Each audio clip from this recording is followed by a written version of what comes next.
TBI files reveal that there was an enormous amount of pill popping by Richard Baumgartner, even sex in his chambers, all the while using his powers as a judge to get his way. TBI files also reveal that Richard Baumgartner approached a fellow judge, even a prosecutor, trying to cut a deal for that woman, Dina Castleman, when she got into trouble with the law, even handing out bail money so that she can get out of jail. Yeah, and it's interesting that we were looking on the whereabouts of Dina Castleman, and she's downstairs in the Knox County Jail right now. That's right. She is down there. We understand she's been there for an unrelated charge. And, of course, she's been calling Richard Baumgartner this whole time since past 2 years as her boyfriend.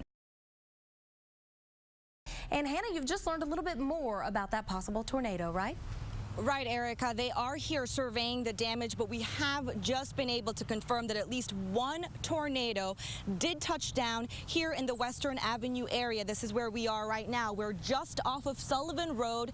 We're next to a church, and just take a look at this amazing scene. You see that huge tree uprooted. It's just countless trees down everywhere. Now, officials believe that the tornado followed the path of McCamey Road and came all the way up the street, and really just by looking at the damage, we don't really need officials to tell us. The eyes will tell us. Trees didn't just fall, they flew, landing mostly on power lines and roads. Scary. Scary. I got scared. Those who witnessed the overnight vengeance of the storm say they are in awe of Mother Nature. Every time you hear a boom, and then you'd hear another boom when the trees come down. Another kind of noise here at this raceway off of Western Avenue. A fence tears off, and this pump falls over onto a Knoxville police cruiser. The officer was seeking shelter from the storm. At around the same time, Kyle Woolenweber says he and his roommate were huddled in the bathroom. And he came and woke me up. He was pretty frantic, and he said, you know, you need to come downstairs because the weather's getting pretty bad. Woolenweber made it out okay, but many others didn't. Trees demolishing homes. Darren Smith is grateful he was spared, especially since he slept through it all and woke up to this outside his front door. That I don't know. Probably just tired. Are you a deep sleeper? Apparently, yes.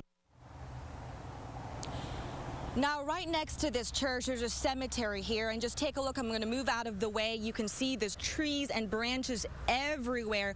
The good news, it looks as though most of the grave sites are going to do okay, but as you can see, there's a lot of cleanup to do. Now, officials do say that they believe the tornado that touched down in this area was possibly an EF1. We're off of Western Avenue tonight. Hannah Kim, 6 News. Lori, neighbors say the man is 45-year-old Eric Marsh, the homeowner. They say that he lived with his second wife. Again, this information has not been confirmed by authorities. Today, Knoxville police and firefighters were here all day trying to figure out exactly what happened here. Eric Marsh had lived in this house for years, but neighbor and friend Michael Puckett says it was just this year when Marsh started a new life with his second wife. They just got married in April. They were very, very happy. Puckett says Marsh had overcome a divorce and even unemployment these last few years. There's no reason I could believe he could be, murdered like that. But tonight, investigators say the deaths are suspicious and they are treating the whole scene as a homicide. Eric was a very quiet, seclusive type person. Kim Johnson, who lives right across the street from Marsh, says her neighbor's personality may have been hard to figure out, but this scene is incomprehensible. This is just really odd here. This is something you never would have seen in Tower Heights. This is a good neighborhood. While Johnson is shocked, Puckett has flashbacks of his attempts to rescue his friend. He made it 3 feet inside the burning home. I found out that he was right inside the door. I was a few feet from him then, and I just couldn't see him. Michael Puckett was one of 2 men who tried to rescue his friend last night before firefighters got here. He said he spoke with Eric just a few days ago. He seemed happy. Nothing was out of the ordinary. But now we have this scene to look at, a puzzle of charred debris. In North Knoxville, Hannah Kim, 6 News. He never goes to work. He's just here all day. But today, sex offender Ernest Givens wasn't home on Palmwood Drive. He's been on the run since Monday after cutting off a GPS ankle bracelet similar to this. I've seen the ankle bracelet for the last month, probably. and he told me it was for child support. Far from it. The 27-year-old is on probation for aggravated burglary. He's also been convicted of exposing himself to minors several times.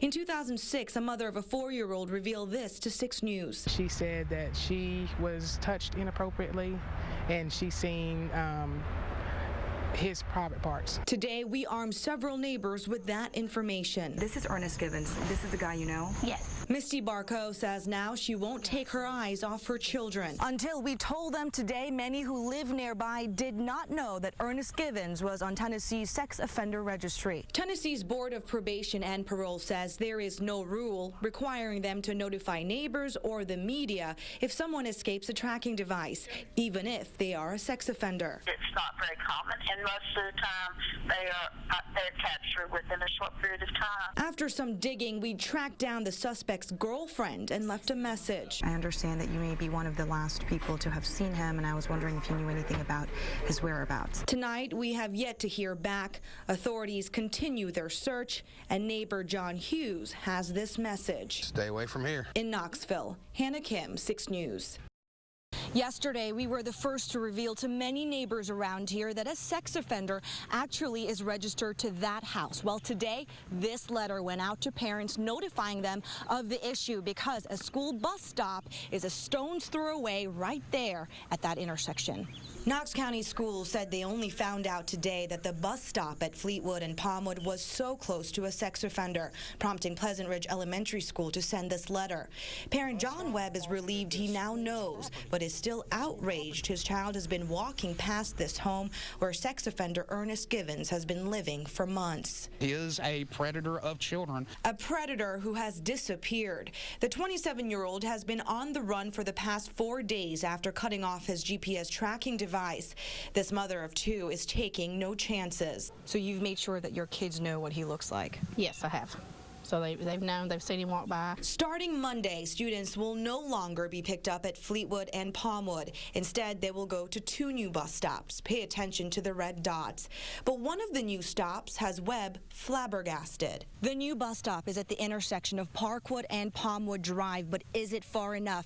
Judge for yourself. The house is right there. They were picking up right here at the corner. Now we're at this corner. That's the same distance from the house of the offender. Makes no difference, I guess. 6 News voiced the concern over the new bus stop, and the school system promised to look into it further. Not good enough for Webb. He says for now he plans to drop his child off to Pleasant Ridge Elementary School himself. In Knox County, Hannah Kim, 6 News.